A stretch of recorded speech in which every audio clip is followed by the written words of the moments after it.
இன்றைக்கு பார்க்க போகிறது என்னென்னா செய்வினை மாரண குடுவைகள்.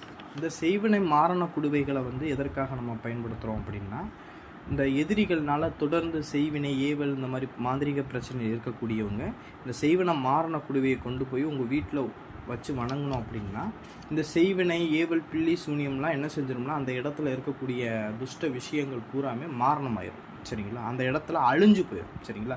அதற்காக இது ஒரு முறை என்னென்னா, இந்த குடுவையை மட்டும் வச்சு வணங்கினாவே போதும், அந்த இடத்துல இருக்கக்கூடிய துஷ்ட சக்திகள் ஏவல் பிள்ளை செய்வினை சூனியம்லாம் அழிஞ்சு போயிடும். சரிங்க. இதுக்காக நம்ம பாவைகள் செய்து அது தலைமுடி இந்த மாதிரி விஷயங்கள் வச்சு பெரிய பூஜைகள் பண்ணணுங்கிற அவசியம் கிடையாது. சரிங்களா?